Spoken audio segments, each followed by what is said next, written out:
Espero que estén muy bien. Y bueno, efectivamente hoy vamos a hablar de tendencias, instintos y deseos. Confieso que no es un tema fácil. Entonces, bueno, vamos a explicarlo de a poquito. Igual como hemos hecho en las otras sesiones, pueden ir escribiendo sus preguntas en el chat. Yo no puedo verlas ahorita, pero al final podemos verlas y ir respondiendo lo que se les vaya ocurriendo en el transcurso de la presentación. Lo pueden ir poniendo pues ahí en el chat. Entonces, bueno, traje a colación, bueno, esta imagen en una parte de este cuadro, esta pintura del Bosco, que se llama El Jardín de las Delicias, porque efectivamente, pues en este es el panel, es un tríptico, y entonces en el panel centra esta pintura donde si uno las acerca, pues ve un montón pues, de gente llevada por sus deseos, por sus instintos, por sus tendencias, ¿no?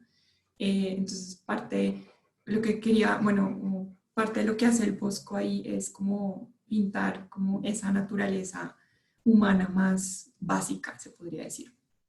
Bueno, entonces, el contenido de esta charla pues la dividí pues en cuatro partes, sí, cuatro partes. Entonces, la primera vamos a hablar de tendencias y voy a explicar un poco esa diferencia entre apetito natural y apetito ilícito. Luego vamos a hablar de instintos básicos y voy a hablar de deseos, de impulsos y son instintos pues que también compartimos con los animales. Una tercera parte pues ya será pasar a ver esos deseos, esos impulsos en el hombre y la diferencia de la conducta entre el hombre y los animales. Y vamos a hablar un poco de voluntad e intelecto, de la relación entre estos dos y de la afectividad. Y luego un cuarto tema sería un poco pues ver qué nos dice la iglesia sobre estas tendencias, sobre estos instintos, sobre estos deseos, y vamos a hablar un poco de la moralidad de las pasiones. Listo, entonces vamos a empezar con lo primero, que son las tendencias. Y bueno, todo en la naturaleza, digamos que tiene tendencias, ¿no? O sea, todo tiende hacia algo de alguna forma, ¿no? Entonces, puede que no voluntariamente, por ejemplo, las piedras o los seres inanimados tienden a caer por una fuerza de la gravedad, y nosotros, los seres que tenemos ese movimiento o automovimiento, pues tendemos hacia las cosas, queremos cosas, buscamos cosas, ¿no? Y bueno, parte de esto, pues que el movimiento es, digamos, la idea de base es que el movimiento es esencial a los seres, pues que no poseemos en sí la plenitud. O sea, somos, digamos que el movimiento o ese buscar cosas, ir a las cosas, es esencial a nosotros que no somos perfectos y que necesitamos ese movimiento para encontrar esa plenitud o esa perfección. Hablábamos hace unas semanas cuando tocó el tema de los animales, de la biología y la espiritualidad del hombre, que el hombre tenía una forma, una esencia, ¿no? Y decíamos que esa esencia o esa forma es el principio activo, ¿no? Acá con el tema de las tendencias, vuelvo a traer esa forma y esa esencia, porque va a ser el principio activo que va a determinar la inclinación hacia esa perfección. Entonces, dependiendo del ser y de la forma o de la esencia que tenga cada uno de los seres, pues eso va a determinar las inclinaciones o las tendencias que tengan esos seres. Por eso no es lo mismo la tendencia en los animales que en los seres humanos. Bueno, sí, digamos que las plantas, por ejemplo, digamos, las semillas pues tienden a crecer, el animal tiende, no sé, a comer o el león tiende a cazar para poder alimentarse y pues los seres humanos también tenemos una inclinación que pues es un poco más compleja. Eh, Listo. Todo eso, esa inclinación, pues busca, todas esas tendencias van a buscar la perfección del ser. Listo. Bueno, entonces la inclinación, ahí paso al otro punto, dice que proviene de, o la forma poseída naturalmente, decir, eso que les hablaba de que cada uno por naturaleza tiene esas tendencias a la perfección, o la forma poseída por el conocimiento, que ya lo tienen los seres que son capaces de como relacionarse con el mundo. Entonces, desde los animales hasta nosotros, podemos tener inclinaciones que son propias de nuestra naturaleza o inclinaciones que surgen porque hemos conocido algo en el mundo que está fuera de nosotros y por lo tanto nos inclinamos a eso. Y esa forma conocida, digamos que genera esa inclinación hacia eso porque se ve como agradable o como algo bueno. Entonces, en otras palabras, digamos que podemos hablar de un apetito natural, que sería eso que llamo forma poseída naturalmente, o sea, lo que nos inclina porque tenemos eso que está dentro de nosotros como por naturaleza, y un apetito ilícito, perdón, ahí me equivoqué en la presentación, pero es ilícito, ¿no? Que es lo que se genera, ¿no? Porque conocemos y porque tenemos relación con el mundo. Un conductor y me lo tiene vuelto nada, ¿sí? El radio funciona, sino que se lo mandé desconectar. Voy acá. Ah, no puedo. Bueno, les pido que por favor apaguen los micrófonos. ¿Se está escuchando? ¿Hay alguna persona con el micrófono abierto? Pon Acuña para que apagues el micrófono. No sé. Desconéctemelo ahí. Ya. La alarma solamente me funciona una. Bueno, voy a seguir. Entonces, tenemos el apetito natural, que efectivamente es esa tendencia natural hacia, pues, por lo que estamos constituidos naturalmente por naturaleza. Y no necesita de ningún conocimiento previo, eso ya viene dentro de nosotros o dentro de los animales propiamente. Y el apetito ilícito, pues el que va a surgir por el conocimiento, ya sea sensible o intelectual. Los animales también van a tener ese apetito ilícito y van a hacer esas inclinaciones sensibles, como eso que van a buscar, esos deseos, esos impulsos, o también apetitos intelectuales, como esas inclinaciones intelectuales que son las que tenemos los seres humanos. Entonces, la conducta, digamos que en los animales y en los seres humanos, va a ser mediada por ese conocimiento de la realidad. Es decir,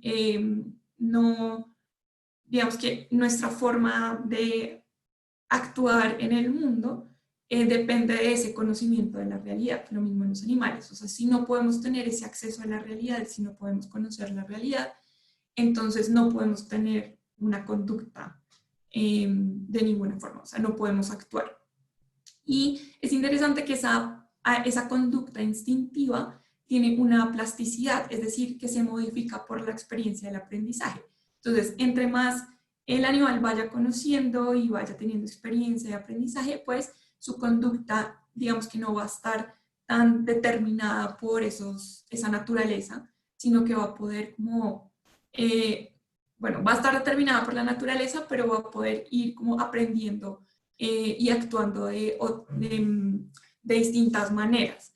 Y se complejiza, digamos, se complejiza la estructura, digamos, de los animales. Entonces, entre más complejo sea el animal, pues esa conducta va a ser mucho más plástica.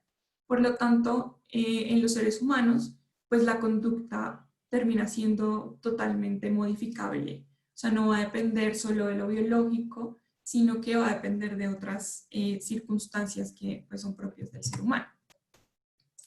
Bueno, entonces, digamos que la base de los instintos van a ser esa tendencia, que lo primero es esa tendencia a la perfección, ¿sí? Todos los seres vivos buscan o tienen una inclinación hacia la perfección. Luego, en esa tendencia vamos a tener en esa tendencia se van a fundamentar esos instintos básicos. Y lo más básico que tenemos en los seres vivos, pues van a ser esas funciones vegetativas, ¿no? Que van a ser la autoconservación y la reproducción. Es decir, tenemos la tendencia a la perfección, pero no vamos a poder alcanzarla si no tenemos esos instintos básicos, esas funciones básicas que son la autoconservación y la reproducción. En los animales está mediado esas funciones vegetativas por medio del conocimiento. Es decir, no es lo mismo la función vegetativa en las plantas que la función vegetativa en los animales. Porque en los animales, pues esa autoconservación y esa reproducción está mediada porque el animal tiene contacto, o sea, o conoce la naturaleza, o conoce su entorno. Y entonces en los animales esas funciones vegetativas se van a convertir en instinto sexual, en el instinto nutritivo y en el instinto sexual, ¿no? Es decir, los animales van a tener ese instinto, como esa inclinación natural a nutrirse y a reproducirse. De esos instintos, tanto nutritivo y sexual, pues van a surgir los deseos y los impulsos.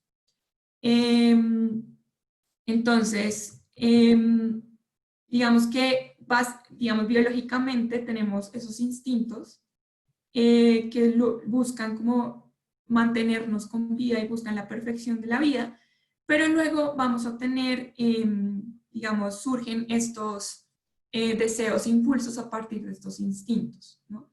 Y digamos que ahí pongo apetito concupiscible, apetito irascible, porque es otra forma de llamar a los deseos y a los impulsos. El apetito concupiscible se refiere a los deseos, es decir, a todo aquel bien sensible que se nos presenta inmediatamente. Entonces, ese bien sensible que se nos presenta inmediatamente lo deseamos, o aquel bien sensible que no se presenta inmediatamente y que buscamos como, de ahí surge como el impulso, ¿no? Que sería el apetito irascible. Entonces digamos que surgen de estos instintos. Entonces, bueno, el inicio de un deseo o un impulso siempre va a ser el conocimiento.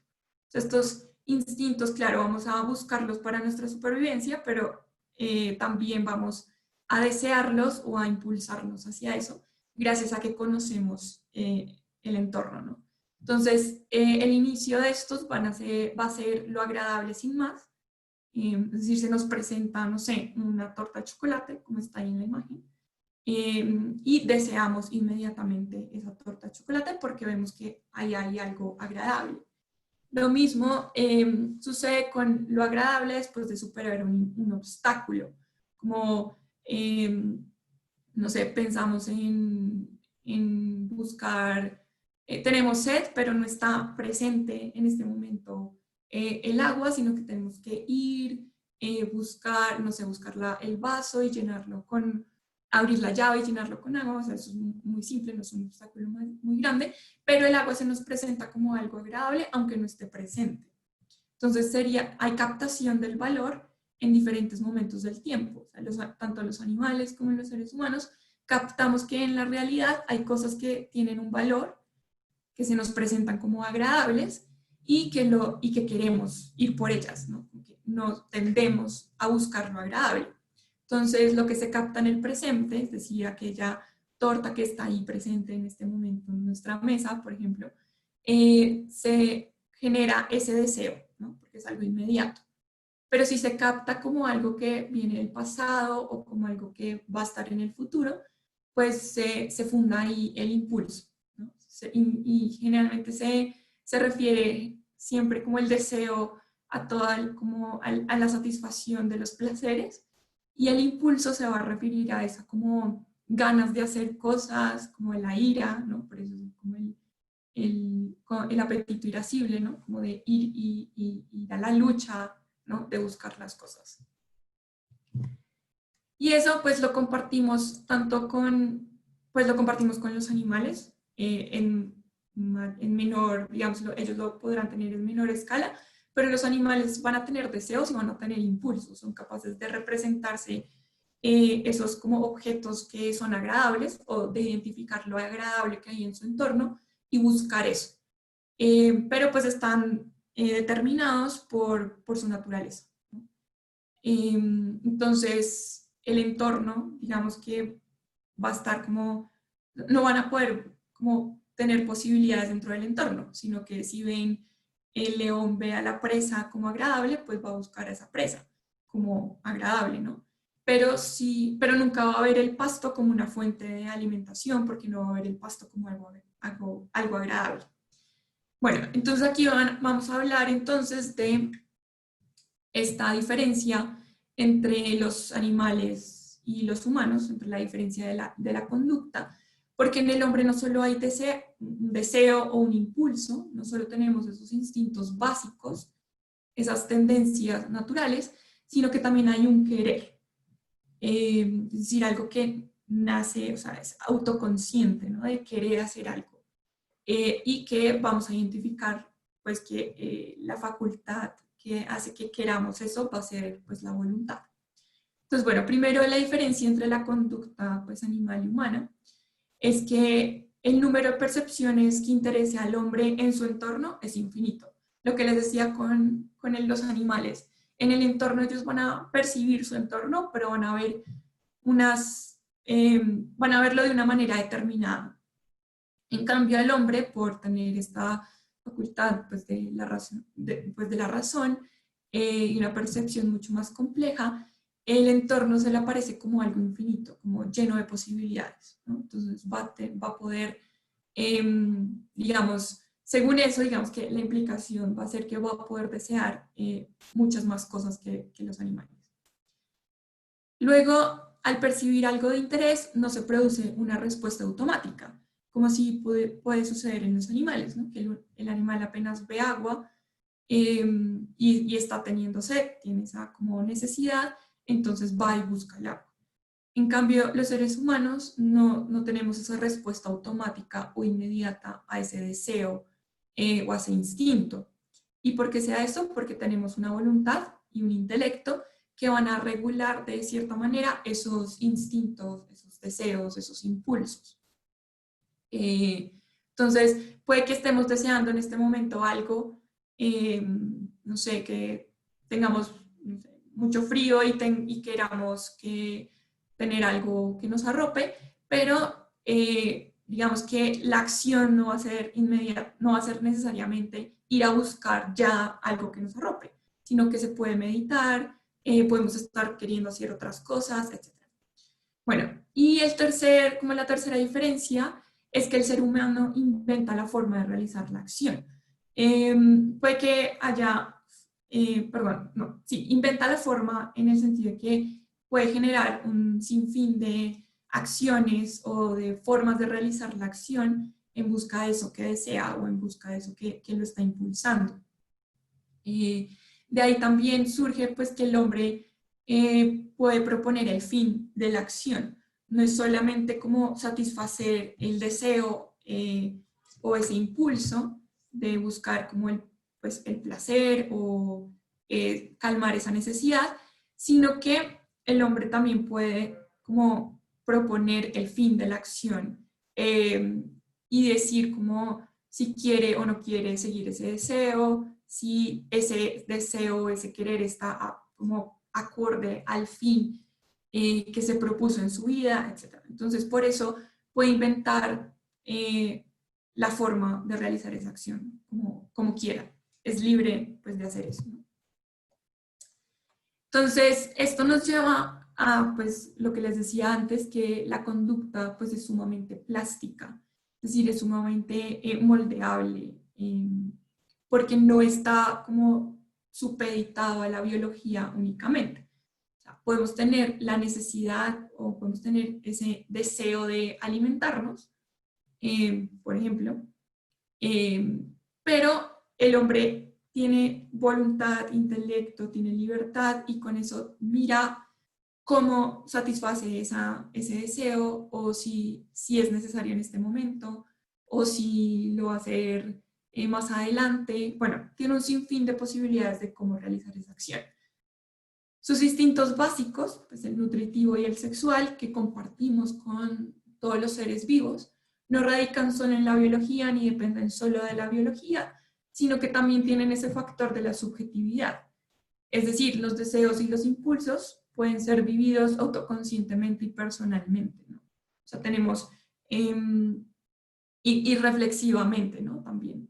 Como no es simplemente algo que me afecta y ya está, y a lo cual tengo que ir a buscar cómo resolverlo, cómo calmarlo, sino que es algo que se vive conscientemente y se puede, sí, personalmente, o sea, es algo que me afecta y lo cual puedo pensar. Entonces, esto lleva pues a que debemos aprender a articular estos deseos y estos impulsos que son parte de nuestra naturaleza. No es solo nuestra naturaleza biológica, sino que hace parte de nuestra naturaleza como seres humanos. Y la voluntad y la razón. Siempre digamos que siempre, o generalmente se ha dicho que pues esto, como que siempre hay como una guerra entre estos deseos, impulsos y esta voluntad y esta razón, como la parte irracional, deseos, impulsos, y la parte racional, como que siempre se dice que están como en constante guerra, y que uno tiene que dominar al otro, o que sí, que no se puede uno dejar dominar por deseos, impulsos, y efectivamente pues uno no puede ser así, pero no es un dominio como tiránico. Aristóteles decía que era un dominio político, ¿no? Entre deseos, impulsos y voluntad, razón, donde la razón no impone lo que debe ser a los deseos, impulsos, sino que debe como negociar un poco, convencer a esa parte como supuestamente irracional del ser humano para que todos como que tiren hacia el mismo lado. Hay pues el mito del carro alado de Platón, es un mito que usa Platón, en el que pinta un carro alado, ¿no? Eso es como en Grecia. Y dos caballos, o sea, está el auriga, que es el que dirige el carro, y dos caballos, el caballo blanco, que es el apetito irascible, y el caballo negro, que es el apetito concupiscible, y cada uno va como por su lado, pero el auriga, que es como la razón, es el que debe como controlarlos o como educarlos de tal manera que todos vayan hacia el mismo camino, ¿no? Porque si cada uno de los caballos va por su lado, pues no se llega a ninguna parte, ¿no?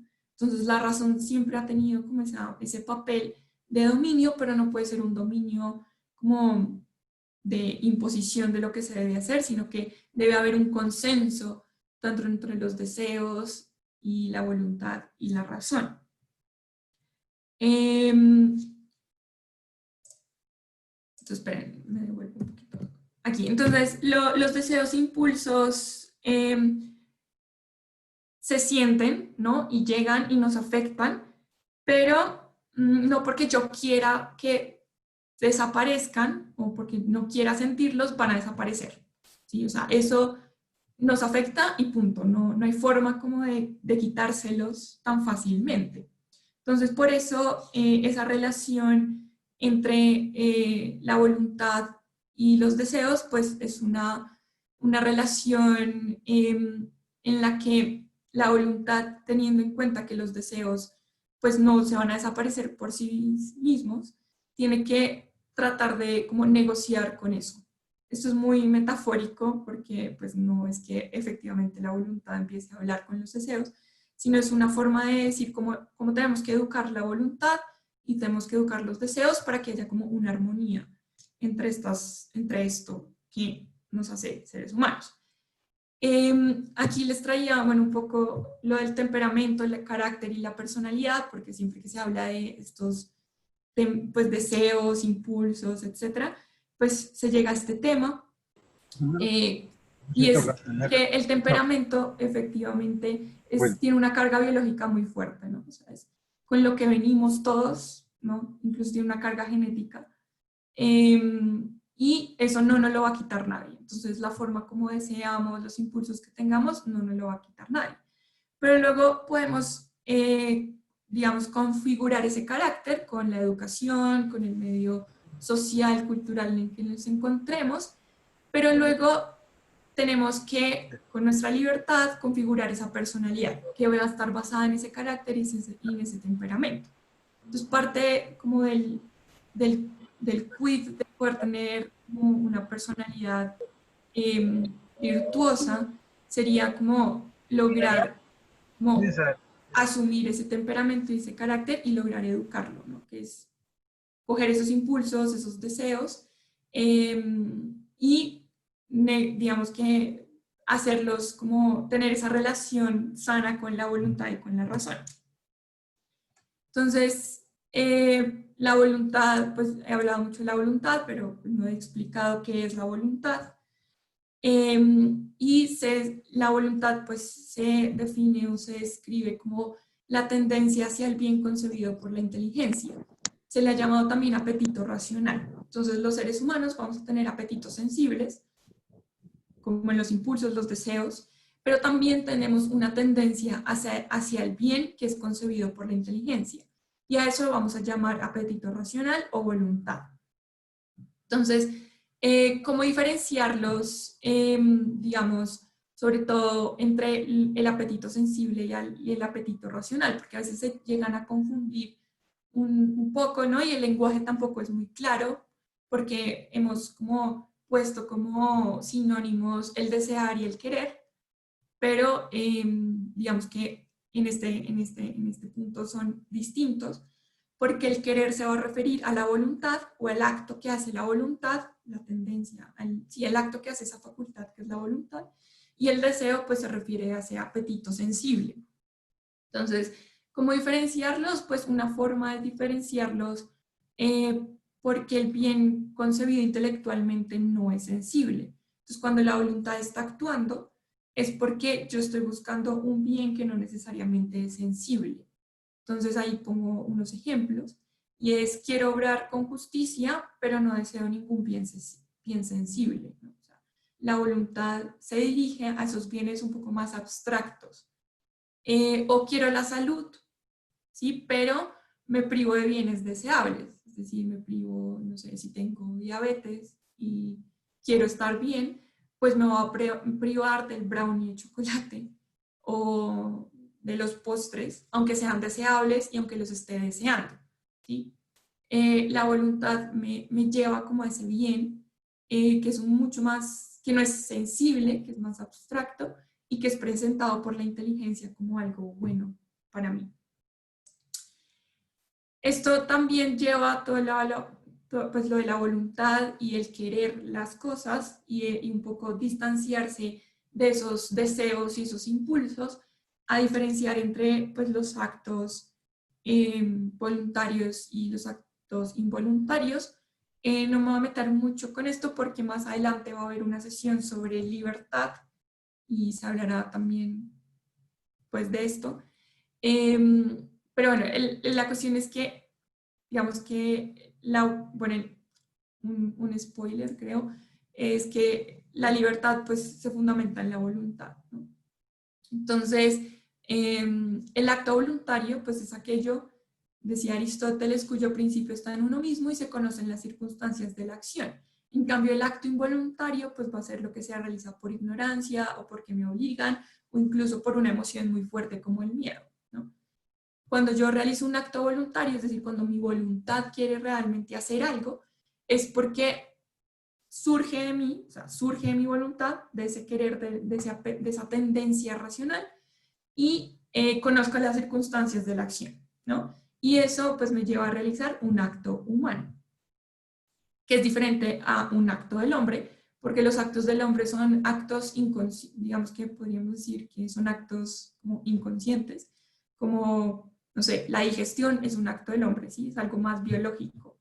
En cambio, un acto humano es el que conlleva responsabilidad, en el que soy yo la que realizo la acción, o sea, surge de mí el realizar la acción y conozco las circunstancias de esa acción. Entonces eso me lleva a una responsabilidad, por eso la voluntad, digamos que es tan importante educarla, porque ahí se fundamenta el que yo sea responsable de mis acciones, ¿no? Esto pues nos lleva a la relación entre el intelecto y la voluntad, y viene, también toca el tema pues del dominio político, ¿no? De cómo, por aquí, o sea, sí, perdón, del dominio político también entre el intelecto y la voluntad, ¿no? Porque la voluntad solo se mueve si el intelecto ha captado un bien. Si el intelecto le muestra algo como malo, la voluntad no se va a mover, o sea, no va a querer, no va a tender hacia eso y no va a generar la acción. Pero si el intelecto le muestra eso como un bien, la voluntad va a querer moverse hacia ese bien. Hay que tener en cuenta que pues, ese bien puede ser real o aparente.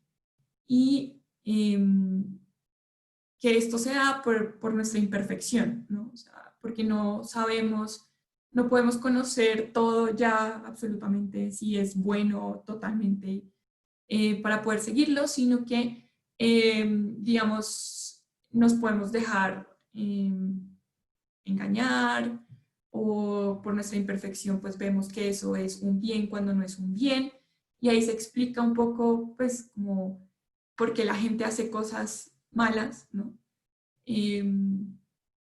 Pensando que eran buenas, ¿no? Entonces, bien, entonces ese bien puede ser real o aparente, ¿no? Y la voluntad se va a mover aunque se le presente como aparente ese bien. Y la voluntad va a ser autónoma. Entonces no es que el intelecto le diga, mire, acá está el bien y tiene que seguirlo. No, la voluntad mira ese bien y es autónoma en quererlo o no quererlo. O sea, digamos que esa facultad hace que uno, o sea, puede decir, ah, bien, o sea, no es solo la facultad, sino uno mismo, porque eso se identifica con el yo, ¿no? Uno puede decir como, no, yo no quiero hacer eso, o sí quiero hacer eso, ¿no? Aunque el intelecto me presenta el bien, la voluntad no necesariamente tiene que perseguir el bien. Esto, entonces, nos lleva a hablar un poco también de la afectividad, porque, bueno, la voluntad efectivamente pues nos ayuda, bueno, la voluntad digamos que educa o nos ayuda a vivir mejor esos deseos, esos impulsos, como no quisiera controlarlos porque eso suena como que la voluntad es dueña y señora, sino más bien como a asumirlos como completamente y poder vivir, ¿no? Y encauzarlos como hacia el fin que queremos. Entonces debe haber esa relación entre los deseos y los impulsos y la voluntad, pero esos deseos, esos impulsos, pues no solo son instintos, o bueno, no solo generan instinto, no solo se generan por instintos como pues de esos instintos básicos que son la reproducción y la nutrición, sino que también entra en juego aquí las emociones y los sentimientos, que son también formas de valorar la realidad. Tanto los deseos y los impulsos son formas de ver qué agradable hay en el mundo, ¿no? Y cómo eso nos afecta y cómo queremos buscarlo para buscar nuestra perfección. Pero en nuestra relación con el mundo también se generan esas como afecciones, como que el mundo nos afecta, y por eso viene todo lo de la afectividad, las emociones y los sentimientos, que efectivamente ahí pongo, ¿no? Son una valoración de la realidad, que también tiene que ser educada y también la voluntad entra a jugar un papel importante en la afectividad. Entonces, ahí pongo la afectividad debe ser educada por la voluntad, es decir, debemos aprender a valorar los bienes reales y adecuar nuestras emociones y sentimientos a estos valores.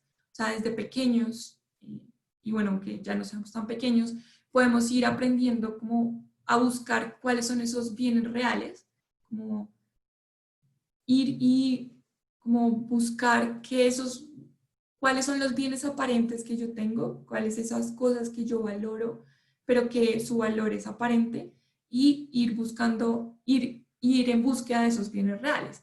Y luego adecuar esas emociones, esos sentimientos a como estos valores pues, que nos presenta el mundo y que son reales. Y la libertad, pues también configura nuestro modo de sentir, ¿no? Claro, los impulsos, los deseos, las emociones, los sentimientos se nos presentan de improviso, podríamos decir, o sea, no es algo que nos propongamos tener, como yo no me propongo como en un primer momento como desear eso, sino que se me presenta el objeto del deseo o yo no me propongo sentirme de tal forma, sino que de un momento a otro pues me siento de tal forma. Y digamos que pues no es voluntaria la aparición o la desaparición de estas emociones o de estos impulsos, pero nosotros sí podemos asumir o no podemos asumir voluntariamente ese sentimiento, esa emoción, ese deseo, ese impulso.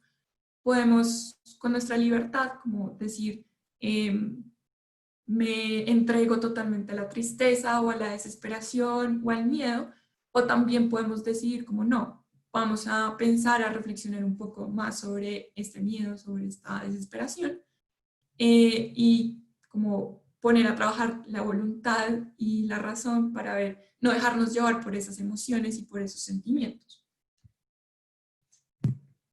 Listo. Y el cuarto punto, ya para poder pasar a las preguntas, si es más corto, les traje aquí una parte del Catecismo de la Iglesia Católica, la tercera parte del capítulo, el artículo 5 del capítulo 1 de la tercera parte, que habla sobre la moralidad de las pasiones. Porque efectivamente, claro, uno puede sentir muchas cosas, ¿no? Como dije, que son involuntarias y puede sentir muchas cosas malas. Aquí voy a ser un poco más negativa, ¿no? Porque, se refiere más como a lo negativo, creo. Y puede sentir muchas como esas cosas malas y uno puede creer que está yendo como, pues que está siendo mala persona, o que está pecando, o que está haciendo algo muy malo. Pero el catecismo es muy claro y la iglesia es muy clara en decir que, pues, digamos que las pasiones, que designa aquí como afectos, sentimientos, ¿no? Son algo positivo, son algo bueno, porque con estas el hombre intuye lo bueno y lo malo, lo que les he dicho, que es que el hombre con estos impulsos, estos deseos, valora la realidad, entonces puede intuir eso que es bueno o malo. Y dice que en cuanto a impulsos de la sensibilidad, cuanto que es algo puramente sensible, pues no hay ni bien ni mal moral. Digamos que por sí mismas no son buenas ni malas moralmente, o sea, no nos hacen mejores, más virtuosos, ni nos hacen como viciosos por sí mismos, pero deben depender o no de la razón y de la voluntad. Pero dependiendo de la razón o de la voluntad, en ellas habrá bien o mal moral, ¿sí? Entonces, por eso la razón y la voluntad, ese dúo dinámico, debe lograr como educar esas pasiones para que el hombre no se deje llevar por esos impulsos, ¿no? Y cometa, o sea, el origen de los actos que pueden ser buenos o malos moralmente. Que pueden ser malos especialmente, ¿no?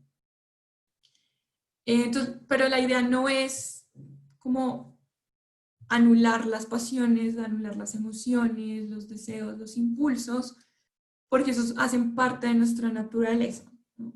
Entonces la idea no es anularlos, sino saber vivir con ellos, ¿no? Y ver la bondad de ellos. Porque además pueden ser asumidos por las virtudes, ¿no? O pervertidos en los vicios. O sea, pueden ser parte de las virtudes, ayudarnos a encontrar qué está bien, como ser un indicador de lo que está bien o de lo que está mal, y buscarlas como pues vivir virtuosamente con estas pasiones, estas emociones. Además porque dice que la perfección del bien moral consiste en que el hombre no sea movido al bien solo por su voluntad, por su razón, sino también por su corazón. Y pone aquí corazón entre comillas porque se refiere a todas las emociones, esos deseos, esos sentimientos, ¿no? Entonces, no se puede buscar, no se puede ser totalmente hombre ni ser totalmente virtuoso si se busca anular estas pasiones, estas emociones. Es decir, tenemos que lograr como lograr sentirnos como felices cuando hacemos el bien. Es muy raro, o bueno, no sería del todo virtuoso la persona que hace el bien, pero no siente placer al hacer el bien, ¿sí? O sea, el placer no es el fin de la acción, sino que va a ser como parte de ese vivir es parte de ese hacer el bien, ¿no? Y no es negativo, no es porque yo sienta placer haciendo el bien, entonces es algo negativo, no, es súper positivo. Entonces, bueno, digamos que la iglesia nos va a decir como que las pasiones, todo esto, pues no va a ser para nada negativo, sino que hay que aprender como a que la voluntad y la razón nos ayuden como a vivir mejor con estas pasiones, no dejarnos llevar por estas pasiones, y que no es algo irracional, negativo en el ser humano, sino que necesitamos de ellas para poder encontrar lo agradable, poder encontrar el valor en la realidad, poder encontrar el bien. Sí, necesitamos de ellas para poder encontrar todo eso y poder ser plenamente humanos, ¿no? Sin eso no vamos a poder hacer realmente mucho. Listo, terminé. Aquí voy a abrir el chat. Esperen que no encuentro el chat. Ah, ya. Muchas gracias, María Camila. En el chat no tenemos preguntas. No sé si dejaste a todo el mundo mudo. Bueno, pregunta Liana Guevara, ¿dónde se ubica la conciencia? Ok. Bueno, Eli. La conciencia... a ver, si tomo la conciencia... A ver, yo podría decir la conciencia es como digamos, la conciencia del yo, como la autoconciencia. Hace parte, es como el fundamento de todo esto. O sea, no... Creo que te estás refiriendo a esa conciencia, ¿no? Como la conciencia que yo tengo de lo que me sucede va a ser la base de todo esto. No podría decir que es una facultad, sino que hace parte como de lo que soy como tal. María Camila, pero sí. yo creo que estar interpretando a Liana, de pronto a ver que si ella nos aclara, pero creo que sí. es más a la conciencia moral, o sea, moral. Como sí, es que también estaba pensando eso. Sí, no sé, Eli, si es eso, porque, pues claro, efectivamente la conciencia, o sea, si me la pones, ok, es la conciencia moral, listo. Entonces, bueno, la conciencia moral, como decía Clau, también de la racionalidad práctica, pues es parte de la razón, ¿no? Es ese dúo dinámico que podemos encontrar entre la razón y la voluntad. No lo puse ahí, pero cuando se habla de la voluntad, pues la voluntad tiene como esos pasos para deliberar, ¿no? Perdón, la deliberación es un paso de la voluntad para poder saber como cuál es la acción que debe uno seguir. Y ahí, digamos que pues está la concepción del fin, está la deliberación de los medios para poder conseguir ese fin, la decisión en favor de uno de esos medios o de esas formas de buscar ese fin, y luego la ejecución. Y ahí es cuando entra también como, digamos que en eso entra la conciencia moral o hace parte de ese proceso, ¿no? En la voluntad, ¿no? De saber como de que primero el intelecto presente un bien que es real y luego que la voluntad sepa elegir esos medios para conseguir ese fin. Y cuando se trata de acciones morales, pues ahí es cuando podemos como, pues se decide, la conciencia moral nos dice como, bueno, hay que hacer esto. Clau, ¿quiere decir algo así? Sí, no, que efectivamente está bien lo que dices, o sea, efectivamente la conciencia moral se refiere a ese vínculo que hay entre el entendimiento y la voluntad, que en lenguaje filosófico es el entendimiento práctico, es decir, el que rige para la acción, es decir, no el que entiende cómo son las cosas, sino qué tengo que hacer en cada momento. Pero una cuestión muy interesante respecto de este tema, porque digamos ya la cuestión de la conciencia y eso pertenece más, ya al ámbito de la libertad, y lo trataremos más adelante, pero respecto de este tema que María Camila trató hoy, hay una relación entre esa conciencia moral y las emociones, por decirlo así, ¿no? Es decir, una persona que está adecuadamente formada es una persona que, digamos, puede juzgar si una acción es buena o mala, que eso es lo que hace la conciencia, no solo desde lo estrictamente racional, sino incluso también desde lo emotivo, ¿no? Es decir, uno, digamos, va caminando por la calle y ve que le están pegando a un viejito, y no hay que hacer un gran razonamiento para darse uno cuenta que eso está mal, ¿no? Porque las pasiones, las emociones, están formadas para que respondan de acuerdo al bien, ¿no? Eso es todo el proceso de formación de las emociones que es tan interesante. Entonces, me parece que es bueno ver la conciencia moral vinculada con una emotividad madura y adecuada, ¿no? Porque si no es como si estuviera todo roto, ¿no? No sé si eso le sirve a Eliana, pero pensaba yo que podía servir, ¿no? Sí, yo añadiría pues que se corre, o sea, no hay que como reducirlo solo a las emociones, o sea, que hay como una integración entre el intelecto, la voluntad y estas emociones, porque, digamos, no es solo la emoción el, el indicativo de que algo anda mal, ¿no? Pero efectivamente hay que, pues, educar esos, o sea, que también nos ayudan a educar, ¿no? Y por eso también repetía mucho como que estas emociones, estos impulsos, los deseos son valoraciones de la realidad. Nos ayudan a identificar qué hay de agradable o qué hay de bueno en la realidad. Bueno, sigue otra pregunta de Ana y es ¿cómo se une mi voluntad y la voluntad de Dios? Bueno, pues esto ya creo que es un poco, bueno, me iré por una respuesta un poco más como espiritual. Entonces, claro, yo creo, Ana, que estás como preguntando mi querer y el querer de Dios. Y efectivamente, pues es algo, pues que es muy personal, por eso es que está, digamos, el hombre no está, digamos, como determinado solo una acción, sino que tiene esa autoconciencia y tiene un yo y puede como reflexionar todo esto personalmente. Entonces la voluntad reflexiona sobre sí misma y sobre ese querer.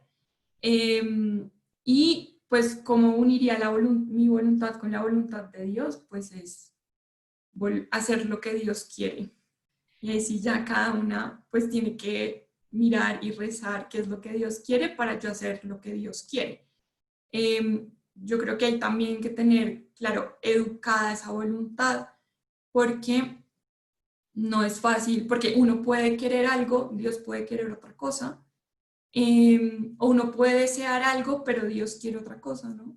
Entonces, parte de esa educación de la voluntad, es decir, como, y pues también de esa vida espiritual, es como lograr decir como, yo quiero hacer lo que Dios quiere, deseo hacer lo que Dios quiere también, ¿no? Que mis deseos y mi voluntad estén alineadas. Y pues que así sería como se une, y creo que sería esa la respuesta, o no sé. Bueno, María Camila, perdón, es que yo no tengo manito para levantar porque como soy la sí, es anfitriona que, no me deja levantar a mí la mano. sí, Y entonces, no, yo simplemente quería, o sea, este tema también de la afectividad en la relación con Dios y con su voluntad. Hay una carta que escribió, fue la primera encíclica del Papa Benedicto XVI, que es preciosa, que se llama la Deus sí, Caritas Est, Dios es amor, donde precisamente habla de, digamos, este factor desiderativo, el amor, pero no solamente como ágape, sino también como Eros en Dios. Y me parece que puede ser una bibliografía bonita por si a alguien le sí, es interesa, súper bonita. ¿vale? No solamente la parte de cómo yo, digamos, que era por donde iba la pregunta de Ana y también tu respuesta, Ujú. cómo, digamos, calibro, ¿no? Esos dos quereres en mi vida, sino también ver cómo en Dios también hay algún tipo de deseo, ¿no? Por lo menos así aparece reflejado en la Biblia y eso lo trata el Papa Benedicto. Sí, sí, no es solo que nosotros deseemos, sino que Dios también desea cosas, o sea, con nosotros, ¿no? Quiere cosas con nosotros. Bueno, la otra pregunta es, ¿qué dice la Iglesia con respecto a la sexualidad? Pues bueno, creo que esto va a quedar mucho más claro en la próxima sesión. No sé, pues voy a responder rápidamente, porque la otra sesión va a ser todo sobre sexualidad, género, etc. Pero básicamente, pues la sexualidad es algo positivo, es parte de lo que somos como seres humanos.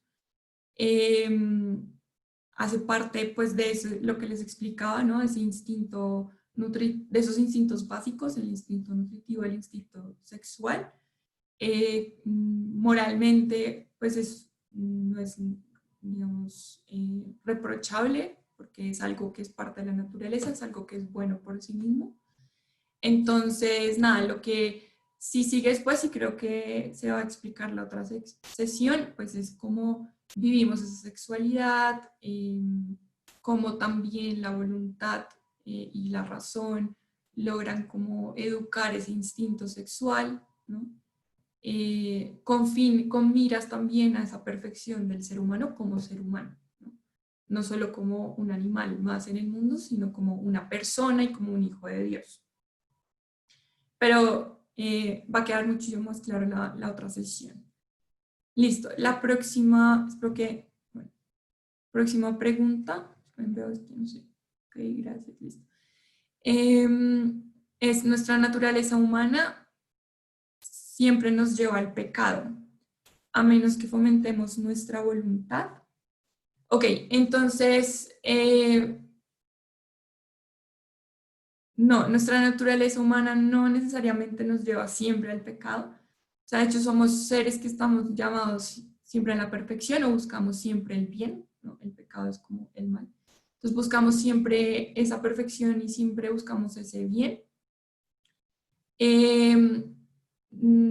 Y podemos, digamos, como efectivamente fomentar o educar esa voluntad para poder vivir mejor y poder como llegar mejor como a esa perfección.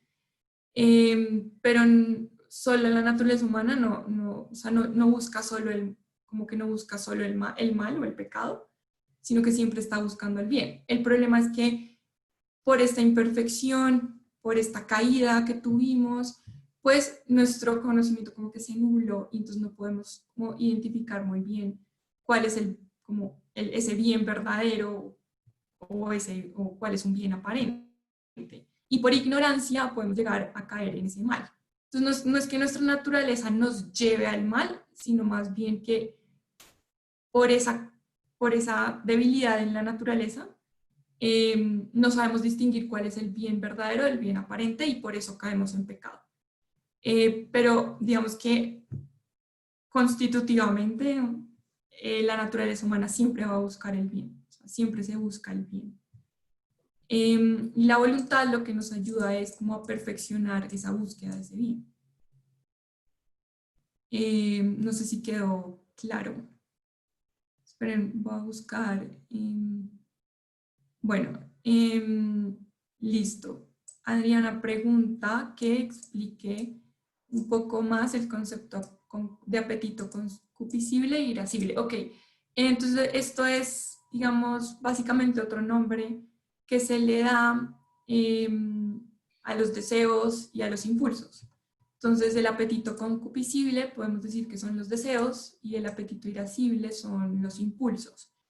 El apetito concupiscible o los deseos son siempre, o se refieren siempre como esos placeres corporales, como que queremos satisfacer. Entonces ahí podría entrar pues el placer sexual, el placer de las comidas, ¿no? Como el comer mucho, el comer lo que nos encanta.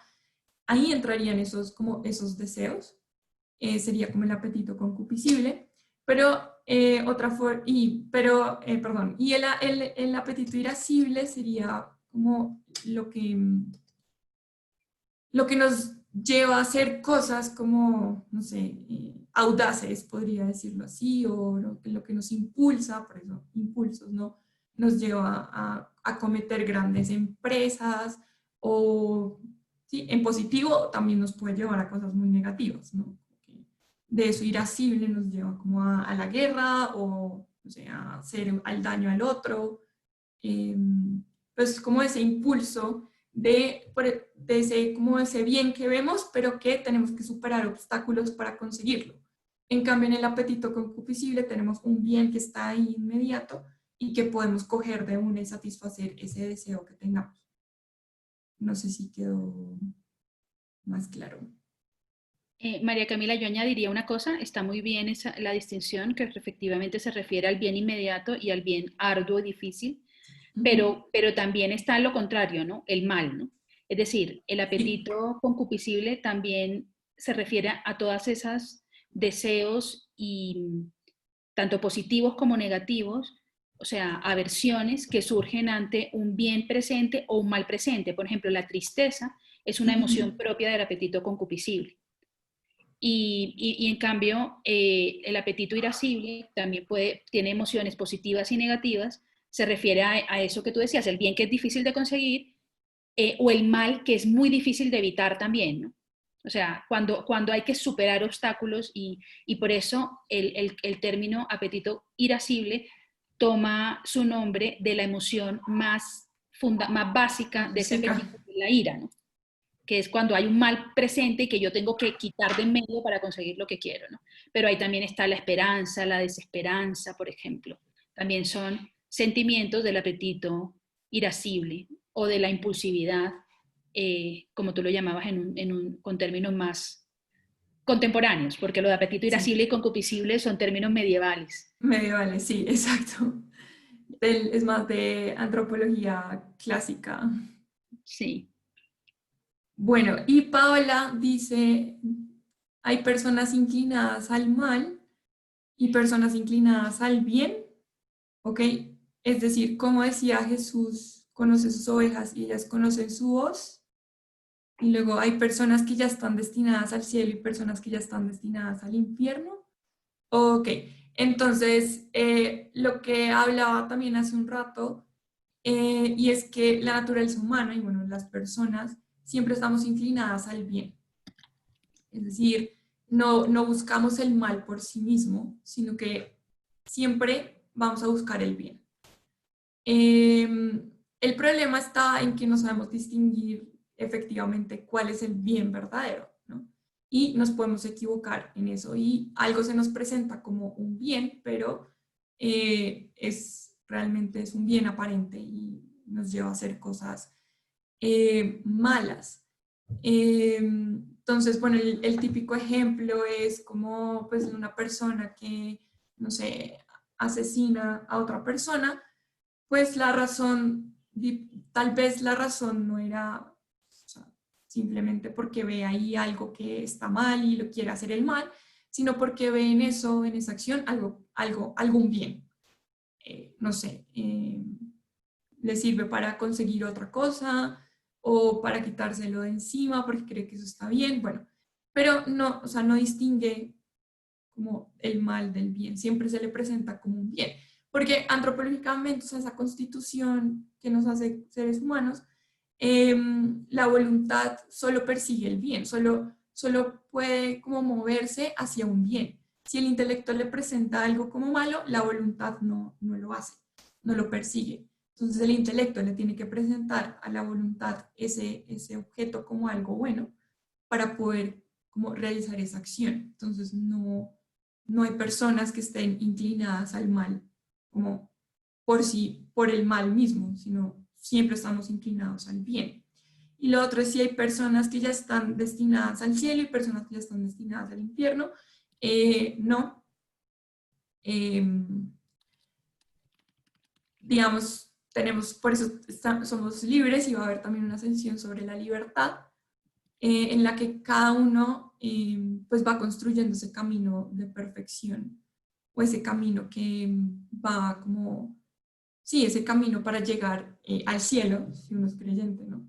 Y cada uno es responsable de eso. Por eso les hablaba también de la diferencia entre el acto voluntario y el acto involuntario, porque la voluntad es la que realiza esos actos voluntarios, ¿no? La que permite que podamos querer cosas por nosotros mismos, y lo que conlleva la responsabilidad, ¿no? Entonces, bueno, cada uno se va construyendo y por tanto no puede estar unos destinados al cielo y otros al infierno, porque eso depende ya de la vida de cada uno. Y listo, sí, la última, porque ya vamos terminando, es, Mónica pregunta, ¿influye el ambiente en la decisión por el bien o el mal? ¿O aún a pesar del ambiente la persona tiene la opción por el bien? Sí, efectivamente, por esa libertad siempre tenemos la opción por el bien, porque siempre vamos a estar buscando el bien, pero el ambiente sí influye bastante como en esa educación de la voluntad, de la afectividad. Digamos que él les explicaba también eso, pues del temperamento, el carácter, la personalidad, y el carácter se construye también con pues la influencia sociocultural, ¿no? Y el ambiente en el que estemos. Ya depende como de cada uno si puede como salir de eso y crear como esa personalidad, ¿no? En la que es uno dueño y señor de todos sus actos. Pero sí, o sea, sí influye y toca es más bien formarse bastante para no como saber identificar qué es lo que está bien o está mal, ¿no? A pesar del ambiente. Bueno, María Ya. Camila, muchísimas gracias por todo, también por, no solo por la exposición, sino también por las respuestas, las preguntas que no estaban muy fáciles, porque efectivamente Sí. es un tema que lleva otros temas, ¿no? Sobre los que seguiremos conversando. Por ejemplo, la cuestión de la libertad y por tanto la decisión por el bien y el mal.